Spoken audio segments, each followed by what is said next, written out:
Hello, everyone, and welcome to I think the oh final week. We still have the final next week, but for the most part, this is the last time I get to talk to you. Um, so let's go over some of the updates real quick in the class. That way, we can make sure we finish strong. Everyone's doing phenomenal in the class, and I want you to continue to finish phenomenal in this class.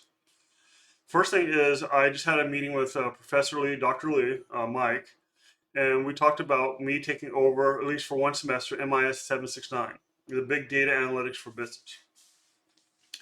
Um, in the past, traditionally that class focused on Hadoop and cloud processing for distributed file systems and setting up Hadoop clusters. Now, that is an important aspect of business and MIS, but we feel it's not as important as maybe learning an LLM and training an LLM, learning a little bit about NLPs, transformers, multimodal transformers and stable diffusion, things like that. So next semester, I will teach MIS 769.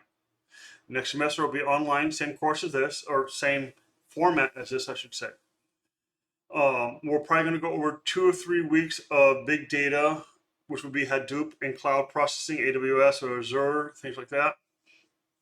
And then the rest of the semester, the rest of that class is going to be on NLPs, LLMs, multimodal stuff, maybe some augmented reality. I'm still going back and forth on that. But the goal of that class, at least in my mind for big data,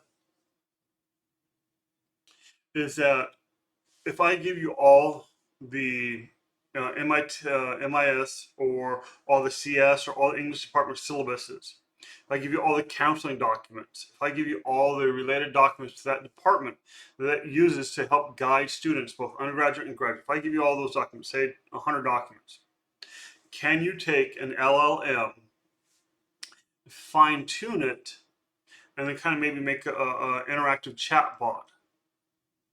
So I could ask the LLM, hey, what is the best course?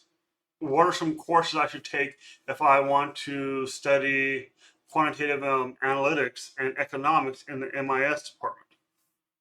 If I want to learn Java and not Python in the CS department, what classes should I take? These are very, very, very popular, very common problems in the business world. At my work, what we're doing is we're trying to take all the healthcare plans with a bunch of other data and try to tune these LLMs so they can answer specific questions, such as if I go to a chiropractor and I have this type of health insurance, how much would I expect to pay? What are some chiropractors in my area I can go to? You know, my zip code's 89123, whatever, 89154. What are some highly ranked knee surgeons? How much do I expect to pay for a consultation? You know, these are the type of questions that are where we're using BERT or some type of LLM as a foundational model. We do some particular type of fine tuning, and we can apply that model to answer business questions, particularly on the consumer facing side.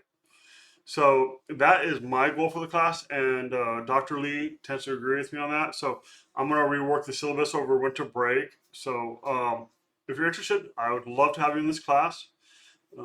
It's next semester. If you have any questions about the class, let me know.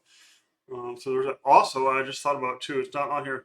I guess the business department every semester has asked that I turn over all the deliverables. So all the 3 big reports that you did, or 2 of them, and the one that's due this coming weekend, that I just download it and upload to the department. So if they get audited, they can show that you actually did work.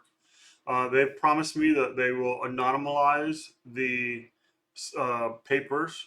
They say, hey, they remove the name. If you want me to anonymize it before I send it off to the department, please let me know. Otherwise, I'm just going to send it off to the department. I didn't know that other departments did this. I asked CS, they don't normally do this, so it might just be hit and miss with some elective courses. I've had to do this once with one of the electrical engineering classes I've taken. There's that. Another thing too, as a professor, as a student, as a friend, certain departments in the college have instigated policies to prevent cheating. One of those policies is that you take your phone and you record around the room when you're taking the exam.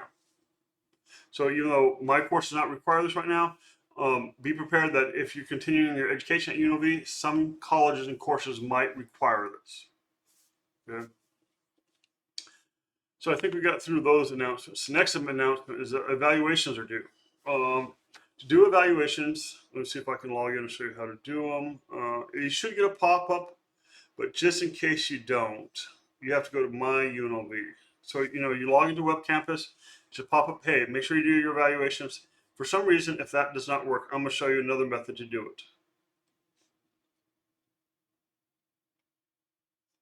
So this is My UNLV.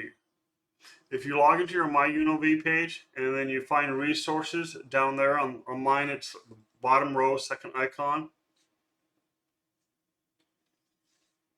Then you click course evaluations. And that's how you would proceed to take course evaluations.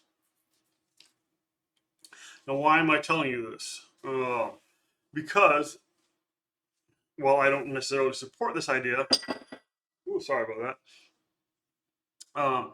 UNLV has decided, and they rolled back their decision, but I'm sure they will move forward with it next semester or the semester after, that if you do not do your course evaluation, they will lock you out of Web Campus during finals week.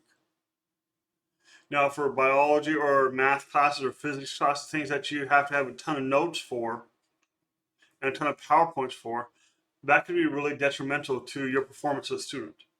If I lost access to Web Campus a week or 2 weeks before finals and some of my other classes I've taken in the past, I would be crying. I would be fanatical. I would be very upset. And so they're really forcing you to take these evaluations. So please take the evaluations. I hope I do well. But, like I said, make sure you do the evaluations. So I think that is all completed here. So now, what are we? 7 minutes in, and we actually get to talk about the course. Okay, so what is due? We have one discussion post due December 6th, which is Thursday, I believe. It's tomorrow, the next day. And again, the discussion posts are small points, but they do tend to add up over the semester. I just need one post on decision making. If you can't find it, go to last week's announcements or this week's announcements, it'll be there.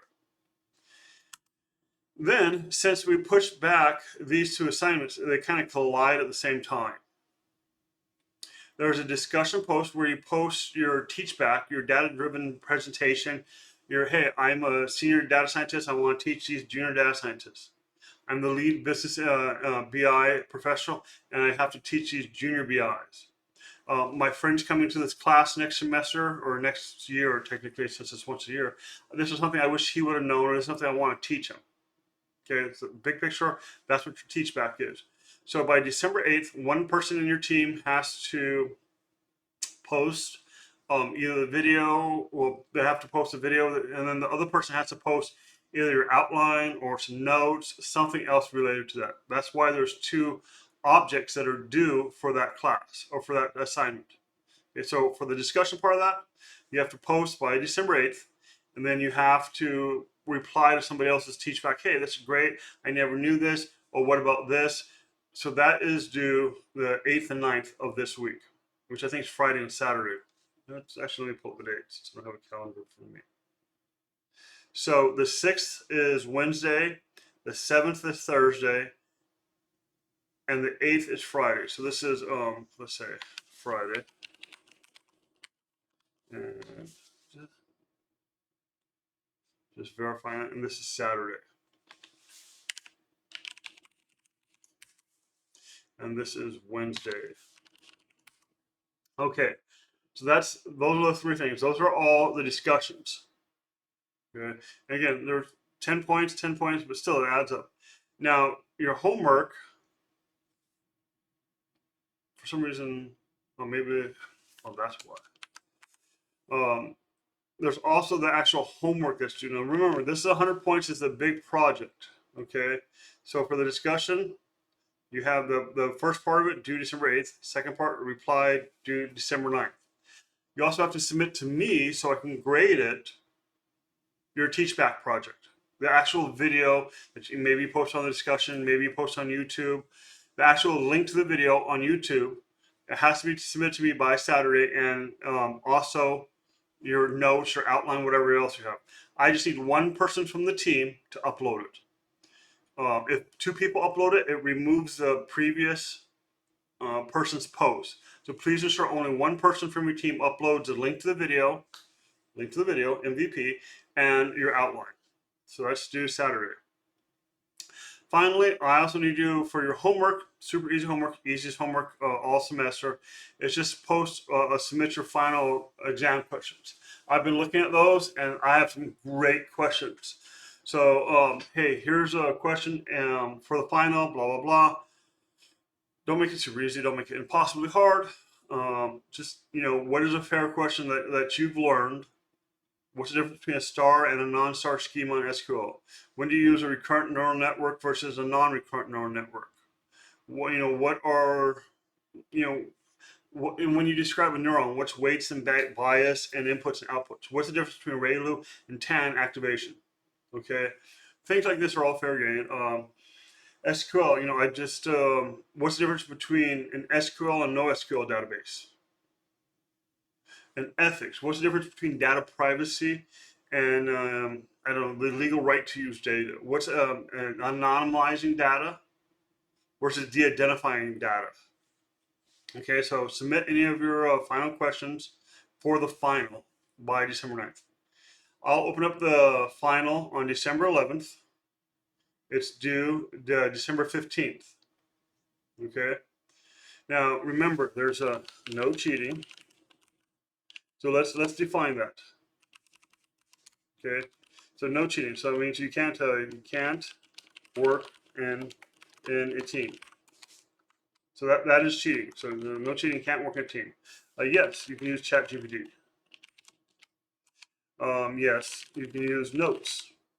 Yes, you can use the internet. Okay. So this is a project that you have to do on your own. So please don't text people. Please don't email people. I'm sorry, just please do not do that. That is against the rules. Now, with those things, the notes, internet, ChatGPT, or Claudia, or any of those other tools at your disposal, you should be fine. And again, also in closing, I just thought about this. Remember, just because this class, MIS 776, just because we're allowed to use ChatGPT or any, Claudia or Bert or any of them, okay, because we openly allow, because I openly allow, because I think it's a vital business tool that you need to know how to engineer prompts. You need to know how to work in these different models. Just because I have allowed it in this class, please do not assume you can use it in any other class. For my MIS class 769, you'll be able to use ChatGPT. Outside of my classes alone, outside of Richard Young's class, do not assume that you can use ChatGPT. Often using ChatGPT is considered cheating.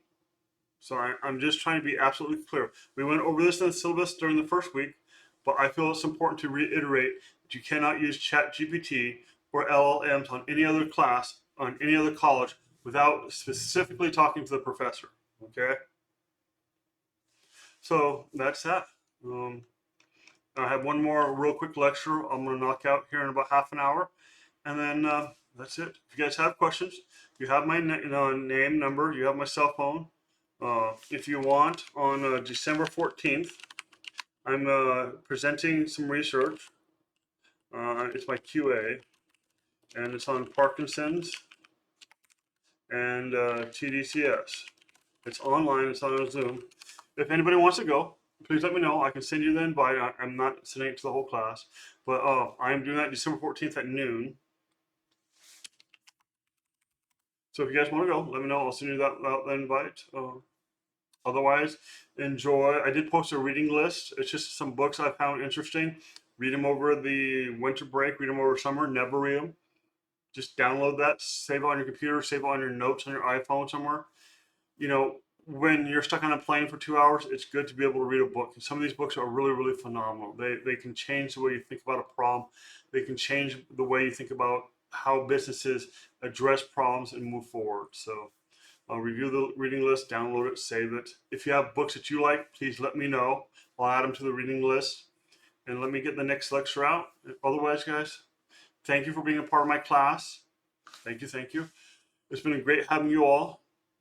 Just in case you need it one more time, my cell phone, if you ever need it, or my email, if you ever need it. And thank you. It's been an honor teaching you guys. You've exceeded all my expectations. Have a great winter break, and hopefully I'll see some of you in my MIS 769 class. Thank you.